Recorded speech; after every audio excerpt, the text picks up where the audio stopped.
अभी हम मौजूद है सीतामढ़ी में, जहां आपको बतला दे कि बहुत बड़े विशाल जनसभा का आयोजन किया गया था। अभी मूल निवासी बहुजन समाज जोड़ो यात्रा, जहां पड़ोसी मुल्क के लोग भी इसमें शामिल हुए हैं और उनसे हम जानते हैं कि हमारे साथ बातचीत करने के लिए मौजूद है मधेसी दलित गैर सरकारी संस्थान महासंघ के राष्ट्रीय अध्यक्ष हैं नरेंद्र पासवान जी। तो आइए हम इनसे जानते हैं कि क्या भारत में जो स्थिति है दलित महादलित की, उससे क्या अंतर है। नेपाल में जो दलित महादलित लोग रहते हैं, वहाँ के जो मूल निवासी हैं, आज आप सीतामढ़ी में, तो यहाँ की जो स्थिति आपने देखा और वहाँ क्या स्थिति है। नमस्कार। सबसे पहले मैं आपको धन्यवाद देना चाहता हूं कि आज मुझे अपने इस टेलीविजन चैनल के मार्फत से नेपाल के दलित, पिछड़ा, जनजाति, आदिवासी, मुस्लिम अल्पसंख्यक वर्ग के समुदाय के मुद्दा को रखने के लिए जो मुझे अवसर दिया,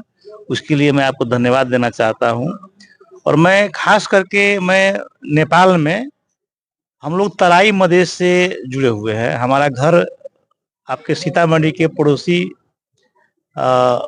रौतहट जिले में नेपाल में घर है, जो बर्गिनिया प्रखंड के नजदीक के बॉर्डर से जुड़ा हुआ है। मैं काठमांडू में रहता हूँ।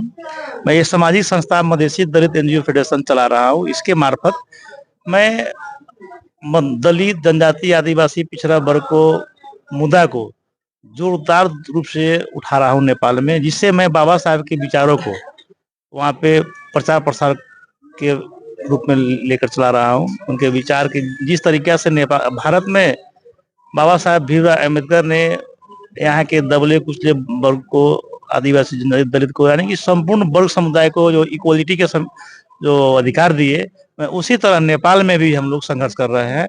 उस तरीका के जो भारत में के संविधान में जो है दलित का अधिकार, जनजाति का अधिकार, महिला का अधिकार, पिछड़ा वर्ग का अधिकार, उसी तरह नेपाल के भी संविधान में ये लिखा जाए कि जो नेपाल का संविधान जो 72 जारी हुआ 10 साल पहले, इससे पहले भी 6 संविधान बन चुका है, 7वां संविधान बना है, लेकिन अभी के संविधान में जो दलित का अधिकार दिया गया है वो न्यून के बराबर है, 0 है। मेरा मानना है कि वो तो संविधान ही नहीं है हम लोग के हक में, वो तो खसवादी ब्राह्मण समुदाय के हक अधिकार में संविधान लिखा गया है। इसमें दलितों का अधिकार बिल्कुल नहीं है। न वहाँ पे अब राजनीतिक हिसाब से कहीं भी रिजर्वेशन क्षेत्र नहीं है। जैसे कि भारत में होता है कि आपको हर एक डिस्ट्रिक्ट में संसदीय प्रणाली में लोकसभा के लिए आरक्षित क्षेत्र होता है, विधायिका के लिए आरक्षित क्षेत्र होता है, मेयर के लिए आरक्षित क्षेत्र होता है, वार्ड के लिए होता है, जिला परिषद के लिए होता है। उस तरह से नेपाल में ऐसा कोई प्रावधान नहीं है संविधान में। तो हम लोग संघर्ष कर रहे हैं कि नेपाल में कमती में भारत जैसा अब मतलब व्यवस्था लागू हो, जो जिसके तहत हर वर्ग समुदाय का प्रतिनिधित्व बढ़े राजनीतिक हिसाब से। के राष्ट्रीय अध्यक्ष हैं, तो वहाँ दलित महादलित के उत्थान के लिए कुछ कार्यक्रम वगैरह भी आपके माध्यम से चलाया जाता है क्या? स्वाभाविक है, जब संस्था बनाया गया है तो हम लोग अपने संस्था के मार्फत से विभिन्न मतलब हर एक किस्म के डोनर एजेंसी से, जैसे कि अमेरिकी एजेंसी हो गया, आपको यूरोपियन यूनियन हो गया, नेपाल सरकार का जो अपना मिनिस्ट्री सब है, उस मिनिस्ट्री के बजट से हम लोग जन चेतना मूलक कार्यक्रम चलाते हैं। और ट्रेनिंग जो स्किल डेवलपमेंट का ट्रेनिंग होता है वो सब चलाते हैं अपने समुदाय को, मतलब आर्थिक अवस्था सुधार करने के लिए, सामाजिक अवस्था सुधार करने के लिए, ये सब कार्यक्रम से चलते रहता है। और इसी में आपने तो ये बॉर्डर का बात उठाया नहीं, हम लोग बॉर्डर पे हैं, तो मैं आप नहीं उठाए, फिर भी मुझे कहने के लिए मैं चाहता हूं कि बॉर्डर पे क्या हम लोग का वास्तव में भारत और नेपाल से बेटी रोटी का संबंध है। तो अब पहाड़ी शासक, जैसे कि आप लोग बिहार से है, हम लोग नेपाल से है, लेकिन आप ही मुझे बता दीजिए कि आप में हम में क्या फर्क है।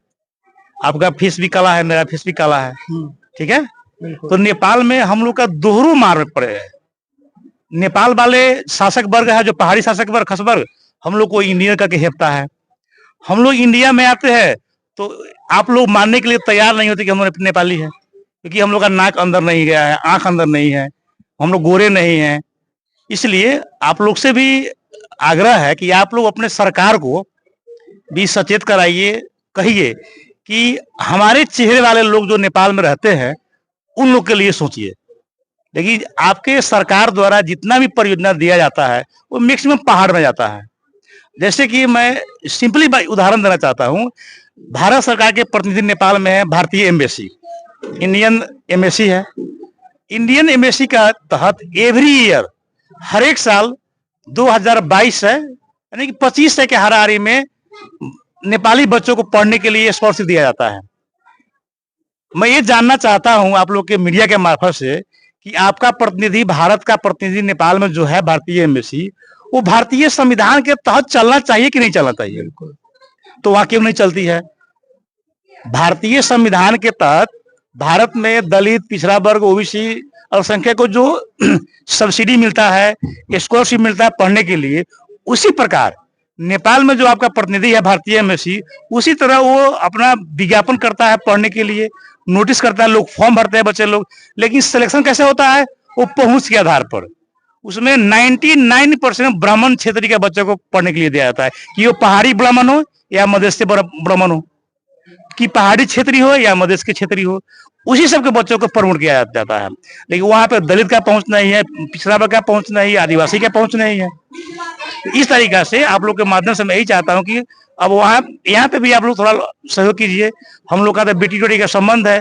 हम तो चाहते हैं कि नेपाल और इंडिया का जो परिवहन का जो सुविधा है वो पूरा फ्री हो जाए। जैसे कि भारत में आप एक मोटरसाइकिल खरीदते हैं तो यहाँ पे 50,000 में मिल जाता है।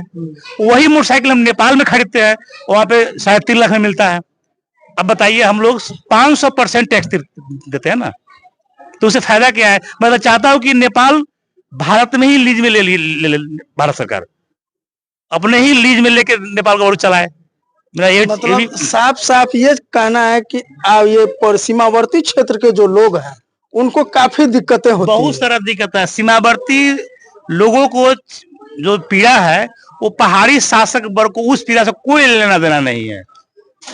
जैसे कि अभी मेरे घर में 2 इंडियन गाड़ी है, लेकिन हम लोग गौर एरिया में चला सकते हैं।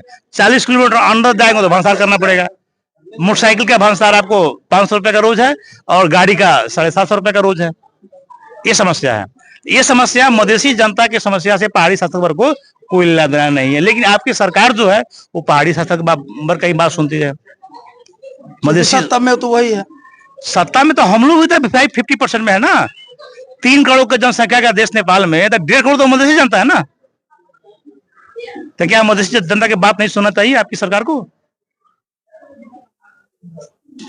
इसलिए हम आपके चैनल के मार्फत से आपकी सरकार से भी आग्रह करना चाहते हैं कि जब भी कोई योजना बनता है, जैसे कि हम जोड़ना चाहते हैं सीतामढ़ी और नेपाल के भी, जो नेपाल में जनकपुर है। अभी इससे पहले की गवर्नमेंट, जो मोदी सरकार की गवर्नमेंट रही, सरकार ने, मोदी जी ने खुद जनकपुर जो डेवलपमेंट ऑर्गेनाइजेशन बना है उसको जोड़ने के लिए रामायण सर्किट परियोजना एक दी है नेपाल में, ठीक है ना। रामायण सर्किट परियोजना के तहत जनकपुर में जनकपुर डेवलपमेंट फंड को 1 से 25 करोड़ देने के लिए घोषणा की है। लेकिन वहां पे भी थोड़ा सा अब जातीय जो समीकरण है ना, वो थोड़ा सा मतलब पूरा मनुवाद के हिसाब से चल रहा है। वहां पे जो आपका अधिकारी गया है वो अपर कास्ट से है, एम्बेसडर। अच्छा। वहां पे जो अब ट्रस्ट का जो प्रेसिडेंट है वो लोअर कास्ट से है, वो ओबीसी वर्ग से है। और वहां पे इम्प्लीमेंटेशन में समस्या हो रहा है। तो हम लोग चाहते हैं कि अब रामायण सर्किट के माध्यम से भारत और नेपाल के बीच का रिलेशन और अच्छा बने। सरकार इस पर अपना चासो दे, अपने इन्वेस्टर को कहे इस पर योजना के जल्दी से जल्दी लागू करे कि इसमें अब जैसे सीतामढ़ी और अब ये माता जानकी का जन्म का स्थल है और जनकपुर भी उनका घर है। अब दोनों जगह इस रामायण सर्किट परियोजना पूरा हो जाएगा तो दोनों देश के जनता के बीच में एक गहरा और रिलेशन बढ़ जाए। यही मैं कहना चाहता हूं कि आप लोग भी जोर दीजिए कि रामायण सर्किट परियोजना जल्दी शुरुआत हो।